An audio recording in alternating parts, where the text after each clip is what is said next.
तीन बहनों की लालची भाभी। करिश्मा, रेशमा और मनीषा तीन बहनें हैं। उनका एक भाई भी है, मयंक। मयंक अपनी बहनों को बहुत प्यार करता है, लेकिन मयंक की पत्नी सविता इस मामले में मयंक से बिल्कुल ही अलग है। वो अपनी ननदों का जितना बुरा कर सकती है उतना बुरा करती ही रहती है और अपनी ननदों पर हुक्म भी चलाती है। करिश्मा, करिश्मा, तुमने अभी तक नाश्ता नहीं बनाया? तुम्हारे भैया को ऑफिस जाने में देर हो रही है। हाँ भाभी, बस अभी बनाती हूँ। करिश्मा, तुम ये ढीलापन छोड़ दो। कल को पराये घर जाना है। वहाँ अगर तुम इस तरह से काम करोगी तो लोग क्या कहेंगे कि माँ ने और भाभी ने कुछ सिखाया नहीं। और तुम्हारी दोनों बहनें कहाँ हैं? अब रेशमा मार्केट गई है और मनीषा सो रही है। क्या? सुबह के 8 बज रहे हैं और ये महारानी अभी भी सो रही है? ये कहते हुए सविता अपनी सास दुर्गा देवी के पास जाती है। माँ जी, देख रही हो अपनी बेटियों के तौर तरीके? क्या हुआ बहू, सुबह सुबह क्या कर दिया मेरी बेटियों ने? अरे एक तो अभी अभी उठकर किचन में गई है, दूसरी सुबह सुबह बाहर चली गई और तीसरी अभी तक सो रही है। क्या करूं मैं इन तीनों का? मैं तो परेशान हो गई हूँ। जा जाकर उठा उसे और रेशमा से मैं बात करती हूँ। सविता सीधा मनीषा के कमरे में जाती है और उससे कहती है, महारानी जल्दी उठो, सूरज सर पर आ गया है। भाभी थोड़ी देर और सोने दो ना, मैं रात को लेट सोई थी। वो क्या ना, यूनिट टेस्ट चल रहे हैं। शराफत से उठती है या नहीं, या फिर पानी की भरी बाल्टी डालूं तेरे ऊपर? नहीं भाभी, मुझे बिस्तर में नहीं नहाना, उठती हूँ मैं। मनीषा जल्दी से उठकर बाथरूम में चली जाती है। सभी आराम से बैठकर नाश्ता कर रहे होते कि तभी रेशमा बाजार से हाथ में सामान लिए आ जाती है। रेशमा को देखते ही सविता उस पर बरस पड़ती है। लो, आ गई महारानी। ऐसा भी क्या सामान लाना था जो सुबह आंख मलते ही बाजार की तरफ रवाना हो गई?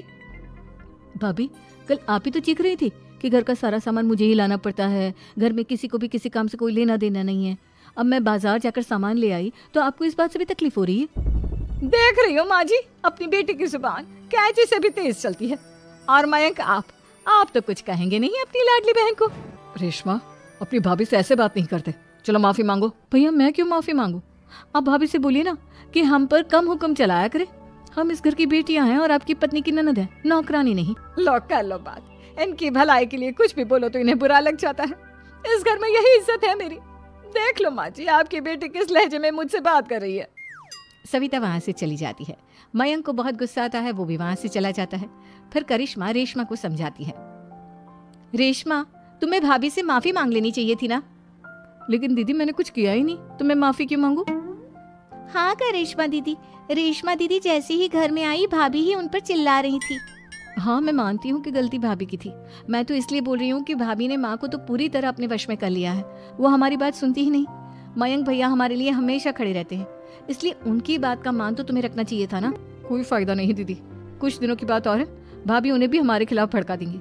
फिर वो भी माँ की तरह हमारी किसी बात का विश्वास नहीं करेंगे। इसी तरह सविता अपनी तीनों ननदों को किसी न किसी बात पर परेशान करती रहती थी। एक दिन मयंक अपनी तीनों बहनों के लिए गिफ्ट लाया। करिश्मा, ये तुम्हारे लिए हार का सेट। रेशमा, तुम्हारे लिए सुंदर सी ड्रेस। और मनीषा, तुम्हें किताबें पसंद है ना, तुम्हारे लिए किताबें लाया हूँ। थैंक यू भैया। थैंक यू भैया। थैंक यू भैया।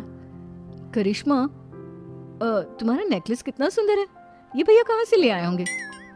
मैंने भैया को 3 दिन पहले फोन पर ये डिजाइन दिखाया था और आज भैया ये ले आए। सविता तो अपनी ननदों के गिफ्ट्स देखकर जल गई और करिश्मा का नेकलेस तो उसे भी बहुत पसंद आया था। अपनी बहनों के लिए कितना अच्छा नेकलेस लेकर आए हैं, मुझे कभी कोई गिफ्ट नहीं दिया।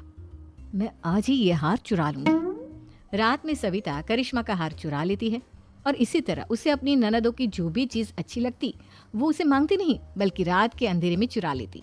इसी तरह दिन बीतते गए और सविता ने मयंक के दिल में भी उसकी बहनों के लिए नफरत पैदा कर दी। एक दिन मयंक ने करिश्मा और रेशमा के लिए रिश्ता देखा और ये बात उसने घर में सबको बताई। माँ, करिश्मा और रेशमा के लिए बहुत अच्छा रिश्ता आया है, वो लोग कल इन्हें देखने आ रहे हैं। आप और सविता मिलकर सारी तैयारी कर लेना। ये सुनकर करिश्मा और रेशमा खुश हो जाती हैं, लेकिन सविता सोचती है, अगर इन दोनों बहनों की शादी हो गई तो घर और बाहर का काम कौन करेगा?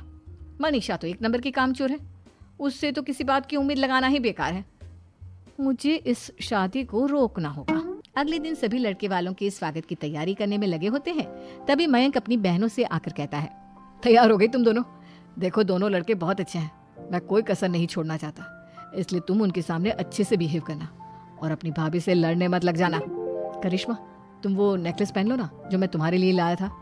भैया मैं बहुत देर से वो नेकलेस ढूंढ रही हूँ लेकिन मुझे मिल ही नहीं रहा। क्या तुमने नेकलेस खो दिया? तुम्हें पता भी है वो कितना महंगा था। तुम कोई काम ढंग से नहीं कर सकती। मयंक गुस्से में वहां से चला जाता है। थोड़ी देर बाद लड़के वाले भी आ जाते हैं। वो दोनों बहनों को पसंद कर लेते हैं और रिश्ता पक्का हो जाता है। लेकिन सविता के दिमाग में तो कुछ और ही खिचड़ी पक रही थी। वो पंडित जी के पास करिश्मा की कुंडली लेकर जाती है और उन्हें पैसे देकर करिश्मा की कुंडली बदलवा देती है। जब लड़के वालों के पास करिश्मा की कुंडली जाती है तो वो दुर्गा को फोन करते हैं। बहन जी, हमने करिश्मा की कुंडली अपने पंडित जी को दिखाई थी। आपकी बेटी की कुंडली नहीं बल्कि दोषों का पिटारा है। देखिए, मैं और मेरे पति इन सब बातों में बहुत विश्वास करते हैं, इसलिए हम आपकी बेटी से अपने बेटे की शादी नहीं करा सकते। इस तरह करिश्मा का रिश्ता टूट जाता है और सभी घर वालों को बहुत दुख होता है। अब कविता सोचती है, चलो करिश्मा का तो रिश्ता टूट गया, अब रेशमा का भी रिश्ता तोड़ना है। क्या करूं? अब सविता आवाज बदलकर किसी अननोन नंबर से रेशमा के होने वाले ससुराल में फोन करती है। हेलो, मैं कौन हूँ कौन नहीं ये आपके लिए जानना जरूरी नहीं। बस इतना सुन लो कि रेशमा का 2 साल से किसी के साथ अफेयर चल रहा है। बस रेशमा का रिश्ता तोड़वाने के लिए सविता का इतना कहना काफी था। अब रेशमा का भी रिश्ता टूट गया। मयंक और दुर्गा देवी ने रेशमा को खूब खरी खोटी सुनाई और उससे बार बार उस लड़के के बारे में पूछने लगी। आप दोनों मुझे क्यों परेशान कर रहे हो? अरे कोई लड़का होगा मेरी लाइफ में तो मैं बताऊंगी ना। जब कोई है ही नहीं तो कहाँ से लाऊं मैं कोई लड़का? तो तेरे होने वाले ससुराल वालों को फोन किसने किया था? माँ मैं नहीं जानती किसने फोन किया था, मैं सच कह रही हूँ। मैं तो पहले ही कह रही थी इसकी लगाम खींच कर रखो, लेकिन मेरी सुनता ही कौन है। आप चुप रहिए भाभी, ये सब आपका ही किया धरा है। अब तीनों बहनों को विश्वास हो जाता है कि ये सब उनकी भाभी ही कर रही है। तीनों बहनें अपनी भाभी को सबक सिखाने के लिए एक वकील कर लेती है और घर में हिस्सा मांगना। देखो भैया, माँ बाप की जायदाद में जितना बेटों का हक होता है उतना ही बेटियों का, इसलिए इस घर के 4 हिस्से होंगे और हमें अपना हिस्सा चाहिए। मैंने तुम्हारे लिए क्या क्या नहीं किया और तुम इस घर में हिस्सा मांग रही हो? भैया, आप और माँ हम बहनों की कोई बात नहीं सुनते हो और भाभी हमारी शादी नहीं होने देगी क्योंकि उन्हें लगता है कि आप हमारी शादी में ज्यादा पैसा लगाओगे और उन्हें हम जैसी फ्री की नौकरानी कहाँ मिलेगी। तो हम भाभी के साथ तो रह नहीं सकते, हम बहनों को अपना हिस्सा चाहिए। अरे तुम्हें शर्म आनी चाहिए अपने भाभी पर ऐसा इल्जाम लगाते हुए। वो तुम्हारे बारे में कितना सोचती है। हाँ माँ, भाभी हमारे बारे में बहुत सोचती है। दिन रात बस यही सोचती रहती है कि किस तरह से अपनी तीनों ननदों को परेशान करूं और कभी मुझे पढ़ने भी नहीं देती। दोनों बहनों का रिश्ता भी तो इन्होंने ही तोड़वाया है और रात में हमारे कमरे में आकर हमारी चीजें भी चुराती हैं। इसी तरह सविता की तीनों ननदें अपनी बात पर अड़ी रही। अब कोर्ट में तारीख भी शुरू हो गई। जब सविता को लगा कि उसकी तीनों ननद इतनी आसानी से नहीं मानने वाली तो उसने अपने पति और सास को सारी सच्चाई बता दी और अपनी तीनों ननद से माफी मांगी। मयंक और दुर्गा को भी अपनी गलती का एहसास हो गया। अब सविता खुद करिश्मा और रेशमा के लिए अच्छा रिश्ता ढूंढती है और उनकी शादी करवाती है।